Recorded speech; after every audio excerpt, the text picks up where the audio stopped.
would I play this? I'm just gonna go play Fortnite. It's just a knockoff, but worse. Like, you don't want to be knockoff. Don't knock off. Don't knock off. You can knock me off, but don't knock off. Buggy, like, it can't bug out when you're playing your very own game. It's buggy? You don't think that's bad? I don't know if you can see behind me, but I'm a little bit of a nerd. I mean, see that?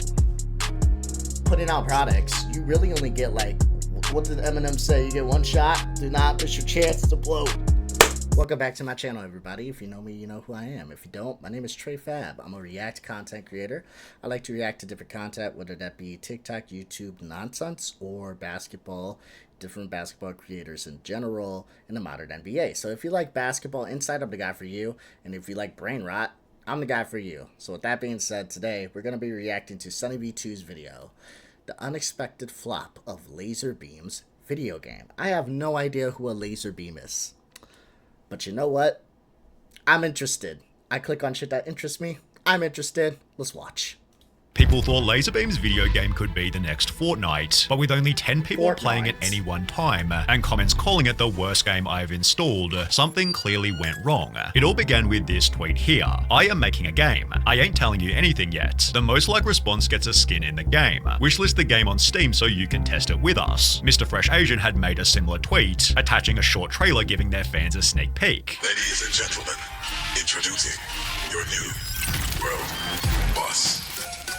Screenshots on Steam showed graphics like Fortnite, which made total sense, as this is what their combined over 30 million followers already played and naturally enjoyed. World boss, guys. Lannan and I love this game. We've been working on it for a while. Definitely come test it with us. Can't wait for this game. Looks like lots of fun. Hyped for the game, can't wait. This game is about to be the new Fortnite. Additionally, it was being... You don't ever want to be... Listen, if you're creating a game, your game is going to be similar in playstyle to different games, to different things that people play. But you never want to walk into a game and say, we're going to be the next. We're going to be the next. When you're making a game, you want to take inspiration, but you want to be the next.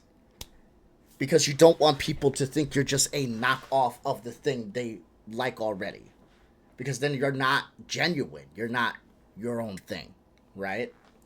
If you want to be a product, always draw inspiration around shit, but never say, I'm the next Fortnite, I'm the next Call of Duty, I'm the next... It's like, no, we are this, you know? If you love Call of Duty, you love Fortnite, whatever, we are this, but better. You gotta advertise yourself better. Because if you draw too much inspiration from the games that you already love, people are never gonna want to play a knockoff of the shit that they already like, you know? That's why a lot of mom and pop shops, they do good as far as like cookies and shit like that. But if you go to Walmart, right, they got the Oreos and then they got the O's. People don't really be buying those O's. They're not as good. They got some business, but it's not as good. Because it's literally just, it's the same shit. It's the same shit, except Oreos is obviously better. So why would I buy the knockoff? Sure, it's cheaper. This works with food. It's cheaper, so I guess I'll take a little bit of diminishing taste to get a similar product. But the difference with that is that it's cheaper. And with video games, I'm guessing you either charge the same price or it's free because Fortnite is free. So it's like, why would I play this? I'm just gonna go play Fortnite. It's just a knockoff, but worse. Like, you don't want to be knockoff. Don't knock off. Don't knock off. You can knock me off, but don't knock off. Let's keep going. Developed by Australia's largest video game developer, who'd clearly done an incredible job when they'd finally released the open beta. Players found it to be a mix of Fortnite and TF2. Players are dropped into an arena and have to kill other players to move up the ranks. Upon reaching first place, you're given the role of world boss, who has extra health and armor, although everybody now knows your location. The gameplay showcase gained 200,000 views, implying loads of people would be rushing to install it. Naturally, Lazarbeam and Fresh also began to promote the game. Fresh posted 2 dedicated videos, videos, totaling north of 3 million views, whilst Lazarbeam filmed the game with Lachlan before officially promoting the game's release. I spent 365 days making a game. Alright, that's well, boss. Obviously, it's still early access on Steam, but try it out, give us your feedback. Having added another 5 million views worth of exposure, the game seemed guaranteed at least moderate success. Comments read, "Since you guys are popular, you guys will instantly have a popular game," although for whatever reason, this simply didn't happen. Despite almost 10 million viewers learning about the free game, it achieved an opening peak of just a little over 1,000 players. The month after, it was 800. That's crazy. I thought it was because a lot of people played it, thought it was shit, and then stopped playing it. 1,000 players just to come in straight off the bat? Again, no, because it looks a lot. We look at these screen grabs, and it's like, damn. So it's just like, it's just Fortnite. It's Fortnite. It's Fortnite, but like in third person. Or would we say first person? First person. It's Fortnite in first person. It's a first person's Fortnite. Like, listen to how that sounds. It's a first-person Fortnite. So it's like Warzone, but worse. Like, it just doesn't work. People are not going to play that. It's not going to happen. You can be extremely popular, but you gotta have... Again, you draw inspiration. You don't just form from inspiration. You don't make an entire thing from inspiration. You gotta draw from it and make it your own thing. 1,000 players straight off the bat is definitely not a good start. And hey, I'll take 1,000 subscribers. Please like, comment, subscribe if you like me. I'm a good guy. Then 300 the month after that, showing that the game clearly had some problems. Of the hundreds of negative Steam reviews, most mentioned the game's poor graphical performance. One user wrote, "This just feels like a laggy Roblox/Fortnite clone. I can only run 45 FPS on an RTX 3080, whilst another said I have an RTX 2080 and I get 40 to 60 FPS when fighting. Lower settings. The game is not optimized at all. Getting terrible FPS was a universal problem, as was the game's constant unexpected crashes. The game's early problems were best summarized here. I mean, it's pretty fun, but it needs a shit ton of work done to it. There are so many bugs that are real easy to fix. You guys should have done more work to it before release." These reviews were acknowledged and rectified. We got mixed reviews on Steam because the game kept crashing, but we fixed it. However, later in the video, Lazarbeam experienced more bugs of his own. My RPGs aren't firing. Look away, look away, look away. Joking that This shit is insane. This shit is insane. Oh my god. Again, if you're gonna make a game, not only do you have to make sure that the game is good, make sure that the game plays right, if it's going to just be a ripoff. Right? It doesn't have to be a perfect game. But it can't just be buggy like... It can't bug out when you're playing your very own game. It's buggy? You don't think that's bad? You need to be careful when you're putting a product out that you're trying to make new out here for people to follow you with, right? For example, I am a content creator. That's what I am, okay? I try to make sure whenever I put out content, I'm myself and I give you my opinions, but I also don't sit here and yap way too much, but I don't just sit here and play the video. I try to put out the best products I can whenever I'm putting out a product. Because this is my product. But if I put out a really, really, really shit video or really, really, really bad content, people are going to view that and it's going to make me drop. It's just going to happen. And I'm not going to always put out great content. Hell, I've gained subscribers, I lost subscribers. I gained subscribers, I lost subscribers. That has happened to me already. But all I can do is just try my best to learn from that and grow. But best believe I'm trying to make sure I edit everything right. I cut out any dead spots. Whenever I'm going to research stuff, whenever I'm going to look shit up, I'm making sure that I cut that part out so it's not just dead space, dead air, that people are watching me go Google stuff. Sometimes I'll leave it in if it's a quick Google search, but I know that like 30 seconds, because if it was like a quick 5 to 10 second Google search, I'll leave it in my video. But if I know it's like 30, 45 seconds, that's enough dead air to make someone click away. I do my best to make sure when people are watching my content, they're hooked and they want to keep watching. I try.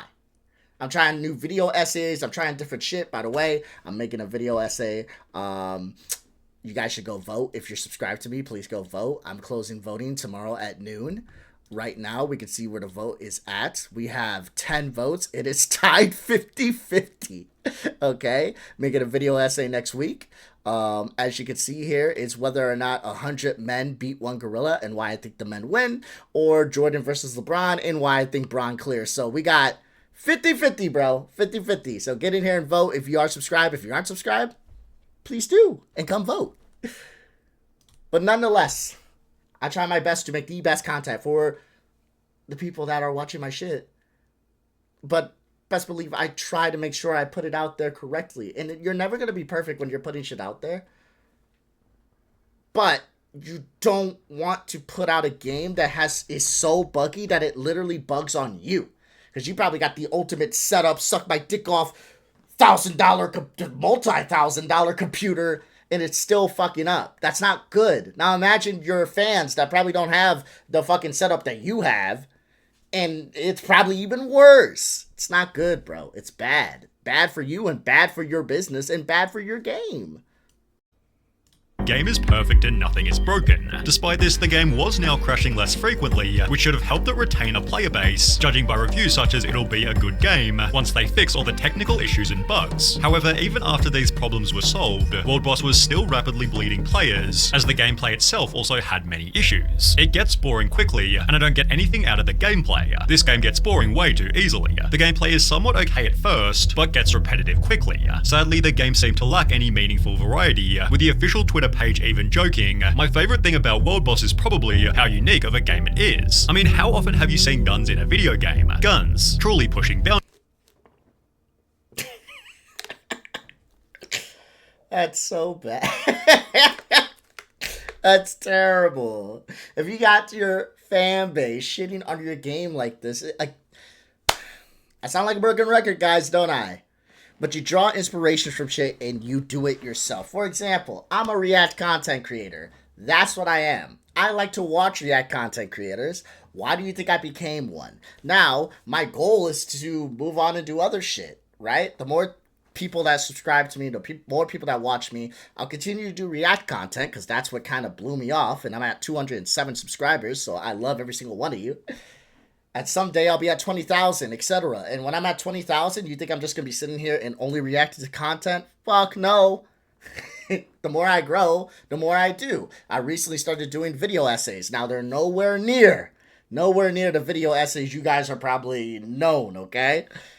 But they're my thoughts put on paper, put on a script, and I go ahead and I show a bunch of images, and I tell you why I think a certain way about a certain topic. That's something I like to do. It's my own thing, though.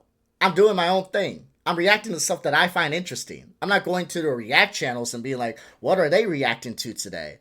I'm reacting to stuff that I find interesting. Sometimes the shit is popping off. Sometimes it's not. Like, I react to Sunny V2. I like the guy. You know, the Lazarbeam shit, the video game shit. I don't know who Lazarbeam is. But this shit's not popping off right now. The reason I'm reacting to it, though, is because it caught my eye. I like video games. I'm big on video games. I'm a nerd, as you can fucking tell. I don't know if you can see behind me, but I'm a little bit of a nerd. I mean, you see that?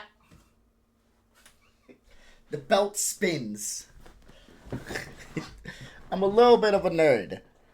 So when it comes to my content, I'm just gonna watch shit that's interesting to me. Basketball, wrestling, video games, right? Brain rot, whatever the case may be. But that's my spin. I watch React channels, I drew inspiration off them. Now my own spin is watching shit that I like. It's not gonna be exactly what they watch at all. A couple of React channels don't watch anything I watch, really. But it's because it's the stuff I like. I'm not just going to copy them. So that's the thing with this. You made a game, but it's literally just copy-paste, but worse. You didn't put your own spin onto anything. There's nothing to really look at and be like, oh, this is one of a kind. And that's not good. boundaries. The game lacked meaningful objectives or worthwhile goals to work toward. Becoming world boss was the only primary target. The objective was really to just be world boss and just have an HP buff, and that's it. And people complained that even this was too difficult to be fun. 99.99% of games you join are almost 15 plus minutes in, and you spawn with over 500% less health than every other player. I spawned in with 1000 health. The world boss, who's supposed to be the best, has over 7.5k health. What a legit joke. To put me in 5 straight games at level 1, when the world boss and 4 plus other players are level 15 plus, with 5 to 10x my health is laughable. As a result, players completely ignored the world boss and just tried to fight each other. Instead of everybody teaming up to take down the world boss, people would just avoid fighting the world boss altogether and just keep fighting amongst themselves to level up. Which kind of made it a mediocre shooter with no real advantage over other similar games. Another issue was that the mechanics weren't intuitive. For example, when Fortnite was first released, you could watch someone play it for less than 5 minutes and have a decent understanding of the entire concept. With World Boss, however, even after watching many different videos and playing multiple rounds yourself, the concept and objectives are still pretty foggy. It seems the only thing that did work well was the World Boss in-game item shop. Despite the fact that the game launched in a broken and unfinished... Yeah, that's not good. Because what does that tell people? If the only thing that works in your game properly is the item shop so people can buy and spend their in-world... I say in-world, Jesus. Jesus. That was a terminally online brain fart right there. Jesus Christ.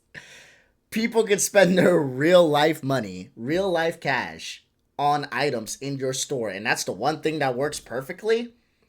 That's not good. Shows that you're more worried about getting money and less about your game actually working properly for your fans.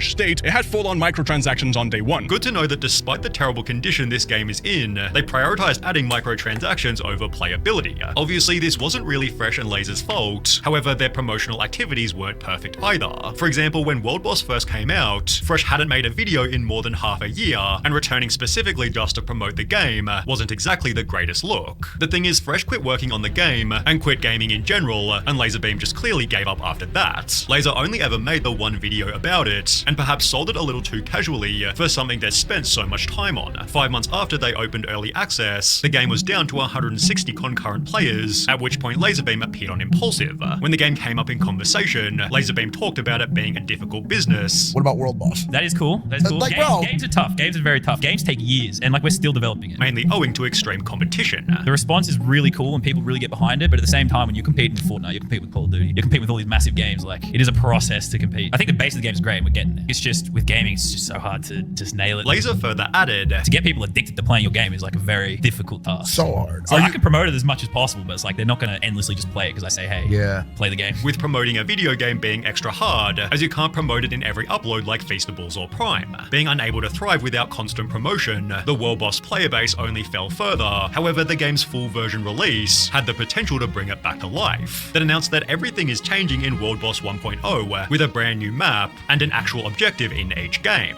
Laser Yeah. But the problem with this is that you rarely get second chances if you fuck up the first. You understand? Like, especially when you're trying to put out a new product. Now, I get that you guys are big. 10, 20, 30, 40 times bigger than I ever will be. Maybe. But when it comes to putting out products, you really only get, like, what did Eminem say? You get one shot. Do not miss your chance to blow. This opportunity comes once in a lifetime. Yo. And when he said that, he was spitting in more ways than one. Because at the end of the day, you don't have chance after chance to make people stay with your product. Put it like this. If I gave you a jelly bean, I'm a jelly bean company, a new jelly bean company. I'm telling you, my sugar's like 10 times better than any other sugar. You're going to bite into this, you're going to love it. And you go to buy my jelly bean to give me a chance. But for some reason, I decided to make like barf jelly beans as a joke. But that's for a later shipment. Right now, I'm focused on the really good jelly beans. But all the barf jelly beans went out by mistake. And people go buy them, and then they eat them. They're like, ugh, and it's shit. Guess what's going to happen? I lose. There is no winning coming from that. Like, if I put out like, oh, I promise guys, this one tastes good. Please try it. It tastes good now. It tastes good now. It's like, I already fucked up. People are not going to buy it now. It's like, bro, I already have a bad taste in my mouth, quite literally, from the product that you put out before. Now you're telling me that was a mistake and it's actually going to taste good. Some people might give me a chance. Most people won't. So you have to be making sure you're checking your P's and Q's. You're fucking crossing off the list and making sure everything is great before you put out the product. Not after. Not after, because now it's hard for you to retain the people again to come play it, because it's like, damn, you already fucked up, so why should I trust that it's good now? Lazarbeam was hyped about the new updates, which had reignited the interest of over 100,000 people. However, again, for whatever reason, this simply didn't translate into actual players, with the official release barely making an impact. That very same month, PlaySide released their yearly financial report, announcing losses of 5.7 million. Oh my god. Holy shit. 5.7 million? Nah, that's crazy. That's a lot of money.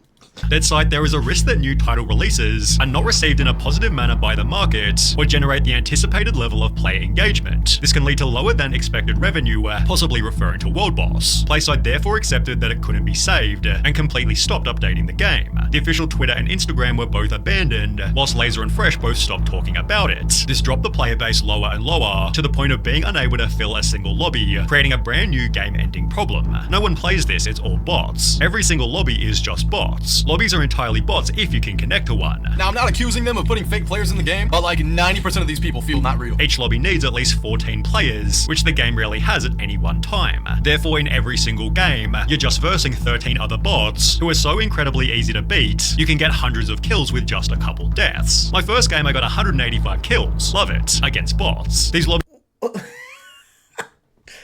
What? Andre? What? That's bad. That's so bad.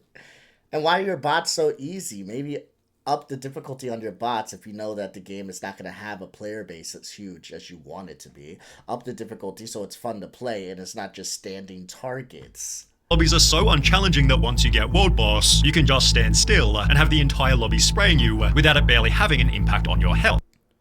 Yeah, also, World Boss, that idea, it can be cool, but it needs to be, I don't know, like maybe there needs to be some type of nerf. Something. Like your bullets do less damage or you walk slower, right?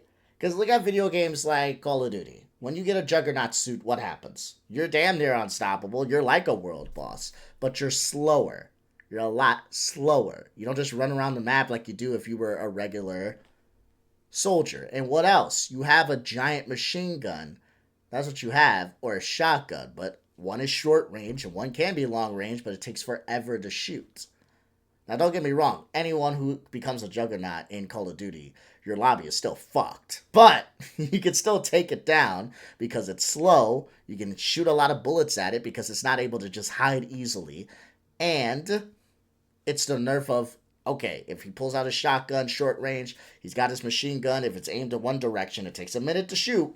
I'm able to kind of pop at him, and if he starts aiming my way, I can run away. Right? Like, you can't have this quote-unquote world boss be unstoppable in every single way, because it just takes away the fun of the game, because it's like, if the world boss is the world boss, why am I even playing? Like, the people showed, like, I'm just going to start going at the other players. I'm not even going to touch the world boss, because there's no point. Like, none of us can take him down, even if we work together. The current state of the game is best summarized here. The so-called players are bots, and the game is way too easy, and it's pretty shit. Damn. That's unfortunate. That's extremely unfortunate. But that's what happened, dog. Listen, if you're going to put out a product, you need to make sure that product is A1 sauce before it goes out. But hey, that was a good video. I like Sunny B too. Until next time, friends. I'll talk to you later. I love you. I'll see you. Deuces, be safe, be smart, and don't be dumb. Peace out.